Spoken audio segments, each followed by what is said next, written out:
नमस्ते विद्यार्थियों, स्वागत है आप सभी का जनरल नॉलेज स्टडी क्लासेस पर। विद्यार्थियों, आज की क्लास में हम प्रोसेसिंग डिवाइसेस के विषय में अध्ययन करेंगे। प्रीवियस क्लास में हमने कंप्यूटर हार्डवेयर के अंतर्गत अध्ययन किया था कि कंप्यूटर हार्डवेयर को 4 भागों में विभाजित किया जा सकता है, जिसमें input devices, output devices, processing devices और स्टोरेज डिवाइसेस सम्मिलित है।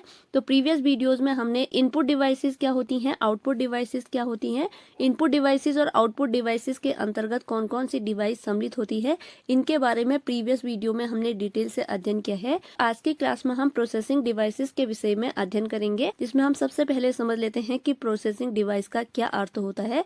तो प्रोसेसिंग डिवाइस जो है कंप्यूटर का बहुत ही इंपॉर्टेंट भाग या बहुत ही इंपॉर्टेंट पार्ट होती है। प्रोसेसिंग डिवाइस के माध्यम से यूजर के द्वारा इनपुट किए गए किसी भी डेटा और इन्फॉर्मेशन प्रोसेस होता है। अर्थात प्रोसेसिंग डिवाइस वे डिवाइस होती हैं जिनके माध्यम से यूजर के द्वारा यानी कि उपयोगकर्ता के द्वारा जो भी डेटा और जो भी इंफॉर्मेशन कंप्यूटर पर सर्च की जाती है, उसे प्रोसेसिंग करने का कार्य प्रोसेसिंग डिवाइसेस के माध्यम से किया जाता है। तो आपको ध्यान रखना है, प्रोसेसिंग डिवाइस जो है इनपुट डिवाइसेस और आउटपुट डिवाइसेस के मध्य कार्य करने वाली डिवाइस होती है। प्रोसेसिंग डिवाइस के माध्यम से इनपुट किए गए डेटा की जांच की जाती है और उसके अनुसार परिणाम यानी रिजल्ट को आउटपुट के रूप में भेजा जाता है। प्रोसेसिंग डिवाइस को हम एक एग्जाम्पल के माध्यम से समझ लेते हैं कि प्रोसेसिंग डिवाइस कैसे कार्य करती है। तो मान लीजिए यह हमारा मॉनिटर है और यहाँ पर कीबोर्ड लगा हुआ है और यहाँ एक प्रोसेसिंग डिवाइस सीपीयू है। तो सबसे पहले अगर हमें कंप्यूटर की स्पेलिंग लिखनी है तो हम कीबोर्ड के माध्यम से यहाँ पर कंप्यूटर की स्पेलिंग टाइप करेंगे, COMPUTER। तो हमने कंप्यूटर की स्पेलिंग कीबोर्ड पर टाइप करी और उसके बाद हमने इसे एंटर किया। एंटर करने के बाद यह सीपीयू के पास जाती है और यहाँ पर प्रोसेस होती है। अर्थात जो साधारण भाषा में हमने कंप्यूटर शब्द लिखा है वह बाइनरी भाषा या मशीनी भाषा में परिवर्तित होगा। उसके बाद जब यह मॉनिटर के पास आता है तो यहाँ पर आउटपुट इंटरफेस लगी होती है, वह पुनः इसे बाइनरी भाषा जो कि 0-1 की भाषा में परिवर्तित हुआ है उसे यह हमारे समझने योग्य भाषा अर्थात नॉर्मल भाषा में परिवर्तित करेगा और हमें जो कंप्यूटर की स्पेलिंग है वह हमें मॉनिटर पर प्रदर्शित होगी। तो इस प्रकार जो है प्रोसेसिंग डिवाइस प्रोसेसिंग का कार्य करती है। जो हमने कंप्यूटर की स्पेलिंग साधारण भाषा में लिखी उसे सीपीयू के द्वारा प्रोसेस करके बाइनरी भाषा में बदला गया और बाइनरी भाषा से उसे पुनः नॉर्मल भाषा या हमारे समझने योग्य भाषा में परिवर्तित किया गया। तो यह कार्य इतनी तेजी से होता है कि जैसे ही हमने सी लिखा वैसे ही वह मॉनिटर पर प्रदर्शित हुआ और जैसे ही हमने OM या पूरी कंप्यूटर की स्पेलिंग लिखी वह हमें मॉनिटर पर प्रदर्शित हुआ। तो यह कार्य जो है बहुत ही स्पीड से होता है। आई होप आपको इनपुट, आउटपुट और प्रोसेसिंग डिवाइस समझ में आई होगी। जो हमारा कीबोर्ड होता है वह हमारा इनपुट डिवाइस होता है और जो हमारा सीपीयू होता है वह हमारा प्रोसेसिंग डिवाइस होता है और जो मॉनिटर होता है वह हमारा आउटपुट डिवाइस होता है। तो आपको ध्यान रखना है, सबसे पहले हम कोई भी जानकारी कीबोर्ड के माध्यम से टाइप करेंगे, उसे एंटर करेंगे, उसके बाद वह प्रोसेस होगी। प्रोसेस होने के बाद वह बाइनरी भाषा यानी कि जो हमने साधारण भाषा में जो भी डेटा है, जो भी इंफॉर्मेशन सर्च की होगी वह बाइनरी भाषा यानी 0-1 की भाषा में परिवर्तित होगी। उसके बाद वह नॉर्मल भाषा या हमारे समझने योग्य भाषा में परिवर्तित होगी और वह डेटा और वह इंफॉर्मेशन जो हमने सर्च की है वह हमें मॉनिटर पर प्रदर्शित होगी। तो इस प्रकार प्रोसेसिंग डिवाइस जो है बहुत ही स्पीड से कार्य करती है, जिससे हमें आवश्यक परिणाम जो है तुरंत ही प्राप्त हो जाते हैं। तो आपको ध्यान रखना है इसके बारे में। नेक्स्ट हम देखते हैं प्रोसेसिंग डिवाइसेस के एग्जाम्पल की प्रोसेसिंग डिवाइसेस के अंतर्गत कौन कौन सी डिवाइस सम्मिलित होती हैं। तो प्रोसेसिंग डिवाइस के अंतर्गत सीपीयू, मदरबोर्ड, जीपीयू, रोम, रैम आते हैं। तो प्रोसेसिंग डिवाइसेस के अंतर्गत सबसे पहले हम देखते हैं प्रोसेसिंग डिवाइस सीपीयू के बारे में। तो सीपीयू जो है इनपुट डिवाइसेस और आउटपुट डिवाइस के बीच जो प्रोसेसिंग का कार्य करता है वह सीपीयू के द्वारा किया जाता है। सीपीयू का फुल फॉर्म है सेंट्रल प्रोसेसिंग यूनिट। इसे कंप्यूटर का हृदय कहा जाता है। कंप्यूटर के सभी कार्यों को निर्देशित और समन्वित करने का कार्य सीपीयू के माध्यम से किया जाता है। सीपीयू जो है एक इंटीग्रेटेड सर्किट चिप है, यह भी आपको ध्यान रखना है।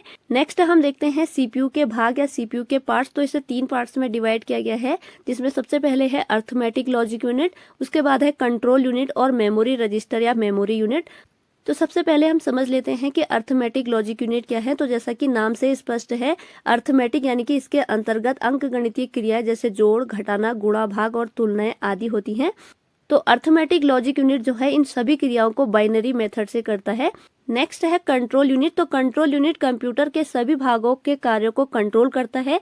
यह मुख्य मेमोरी से डाटा लाना और उन्हें तत्कालिक रूप से स्टोर करने का कार्य करता है कंट्रोल यूनिट। नेक्स्ट है मेमोरी रजिस्टर। तो मेमोरी रजिस्टर कंप्यूटर में आने वाली सभी डेटा और निर्देशों को स्टोर करने का कार्य करता है। अर्थात मेमोरी रजिस्टर में जो आने वाली सभी डेटा और निर्देश होते हैं वह संग्रहित होते हैं यानी कि स्टोर होते हैं। और मेमोरी यूनिट को दो पार्ट्स में डिवाइड किया गया है, जिसमें सबसे पहले है प्राइमरी मेमोरी और सेकेंडरी मेमोरी। तो ये थे सीपीयू के पार्ट्स, जिसमें सबसे पहले है अर्थमेटिक लॉजिक यूनिट, जिसके अंतर्गत अंकगणितीय क्रियाएं की जाती हैं। नेक्स्ट है कंट्रोल यूनिट। कंट्रोल यूनिट जो है मुख्य मेमोरी से डाटा लाना और उन्हें तात्कालिक रूप से स्टोर करने का कार्य करता है। नेक्स्ट है मेमोरी रजिस्टर या मेमोरी यूनिट। तो मेमोरी यूनिट का कार्य है कंप्यूटर में आने वाली सभी डेटा और निर्देशों को स्टोर करने का। और मेमोरी रजिस्टर या मेमोरी जो यूनिट होती है उसे दो पार्ट्स में डिवाइड किया गया है, जिसमें है प्राइमरी मेमोरी यानी कि प्राथमिक मेमोरी और सेकेंडरी मेमोरी यानी कि द्वितीयक मेमोरी। तो यह मेमोरी यूनिट के दो पार्ट्स होते हैं।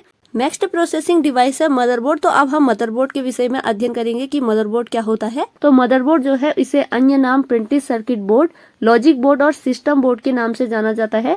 तो मदरबोर्ड के यह अन्य नाम आपको ध्यान रखने हैं कि मदरबोर्ड को printed circuit board, logic board और सिस्टम बोर्ड कहा जाता है। मदरबोर्ड जो है कंप्यूटर का सबसे महत्वपूर्ण भाग होता है। इसके द्वारा कंप्यूटर के सभी उपकरण कंप्यूटर से जुड़े रहते हैं और आपस में कम्युनिकेट कर सकते हैं। यह एक ऐसा सर्किट बोर्ड है जो सभी हार्डवेयर को प्रोसेसर से जोड़ने का कार्य करता है। अर्थात मदरबोर्ड जो है कंप्यूटर का सबसे इम्पोर्टेंट पार्ट होता है। इसके द्वारा कंप्यूटर के सभी डिवाइसेज या सभी उपकरण कंप्यूटर से कनेक्ट रहते हैं, जुड़े हुए रहते हैं और आपस में कम्युनिकेट करते हैं। यह एक सर्किट बोर्ड है। मदरबोर्ड क्या है? तो मदरबोर्ड एक सर्किट बोर्ड होता है जो सभी हार्डवेयर को प्रोसेसर से जोड़ने का कार्य करता है। तो आपको मदरबोर्ड से जुड़े हुए सभी पॉइंट्स को ध्यान रखना है कि मदरबोर्ड को अन्य नाम printed circuit board, logic board और सिस्टम बोर्ड के नाम से भी जाना जाता है।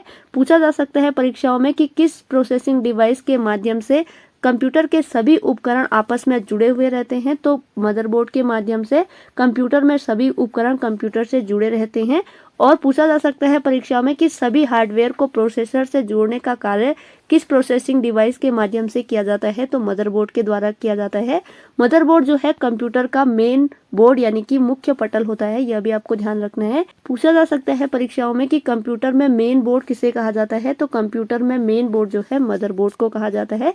आपको मदरबोर्ड से ये सभी पॉइंट ध्यान रखने हैं। नेक्स्ट हम प्रोसेसिंग डिवाइस जीपीयू के विषय में अध्ययन करेंगे कि जीपीयू क्या है और इसके क्या क्या उपयोग हैं। तो देखते हैं जीपीयू के बारे में। तो जीपीयू का फुल फॉर्म है ग्राफिक्स प्रोसेसिंग यूनिट। तो आपको इसका फुल फॉर्म याद रखना है। जीपीयू का फुल फॉर्म है ग्राफिक्स प्रोसेसिंग यूनिट। यह एक प्रकार का प्रोसेसर है। इसका प्रयोग कंप्यूटर की स्क्रीन पर चित्रों और ग्राफिक्स को दिखाने के लिए किया जाता है। अर्थात जो जीपीयू होता है उसका प्रयोग कंप्यूटर की स्क्रीन पर इमेजेस और ग्राफिक्स को डिस्प्ले करने के लिए किया जाता है। अर्थात सामान्य शब्दों में हम बात करें ग्राफिक प्रोसेसिंग यूनिट यानी कि जीपीयू एक कंप्यूटर चिप है। इसका उपयोग कंप्यूटर या अन्य डिवाइस जैसे मोबाइल आदि में चित्र, वीडियो, 2D और 3D एनिमेशन को प्रदर्शित करने के लिए किया जाता है। तो आपको ध्यान रखना है कि इसका प्रयोग यानी कि जीपीयू का प्रयोग कंप्यूटर या अन्य डिवाइस जैसे मोबाइल आदि में इसका प्रयोग इमेजेस हो गए, वीडियो, 2D और 3D एनिमेशन को डिस्प्ले करने के लिए जीपीयू का उपयोग किया जाता है। तो जीपीयू का प्रयोग जो है इमेजेस और ग्राफिक्स की क्वालिटी को बेहतर बनाने के लिए किया जाता है। नेक्स्ट पॉइंट है जीपीयू कंप्यूटर के सीपीयू पर स्थित होता है और सीपीयू के प्रोसेसर के साथ मेमोरी को शेयर करता है। और जीपीयू की खुद की भी मेमोरी होती है, इसे वीरैम कहते हैं। तो आपको ध्यान रखना है जो जीपीयू होती है उसकी स्वयं की भी मेमोरी होती है, इसे वीरैम कहते हैं। तो इसका फुल फॉर्म आपको याद रखना है। वीरैम का फुल फॉर्म है वीडियो रैंडम एक्सेस मेमोरी। तो जैसे हम रैम का फुल फॉर्म याद करते हैं रैंडम एक्सेस मेमोरी, तो इसके आगे वी लगा है और वी का फुल फॉर्म है वीडियो। तो वीडियो रैंडम एक्सेस मेमोरी जो जीपीयू होती है उसकी खुद की मेमोरी होती है। तो यह आपको ध्यान रखना है। तो जीपीयू से रिलेटेड आपको इन इंपॉर्टेंट फैक्ट को ध्यान रखना है कि जीपीयू का फुल फॉर्म जो है ग्राफिक्स प्रोसेसिंग यूनिट होता है और जीपीयू का उपयोग कंप्यूटर की स्क्रीन पर चित्रों और ग्राफिक्स को दिखाने के लिए किया जाता है। और जीपीयू की जो है वह खुद की मेमोरी होती है जिसे वीरैम कहते हैं। और वीरैम का फुल फॉर्म आपको याद रखना है। वीरैम का फुल फॉर्म है वीडियो रैंडम एक्सेस मेमोरी। तो आपको इन इंपॉर्टेंट फैक्ट को जरूर याद रखना है। तो ये थी आज की क्लास, जिसके अंतर्गत आज की क्लास में हमने इंपॉर्टेंट प्रोसेसिंग डिवाइसेस के विषय में अध्ययन किया। आने वाली क्लासेस में हम कंप्यूटर हार्डवेयर के अंतर्गत आने वाली इंपॉर्टेंट स्टोरेज डिवाइसेस के विषय में अध्ययन करेंगे। उम्मीद है आपको आज की क्लास अच्छी लगी होगी, समझ में आई होगी। अगर वीडियो अच्छी लगी है, समझ में आई है, तो प्लीज़ लाइक कीजिएगा, अपने फ्रेंड्स के साथ शेयर कीजिएगा, सब्सक्राइब कीजिएगा और साथ ही साथ अपना अमूल्य कमेंट भी ज़रूर कीजिएगा। इसी के साथ आज की क्लास ओवर होती है। Thanks for watching.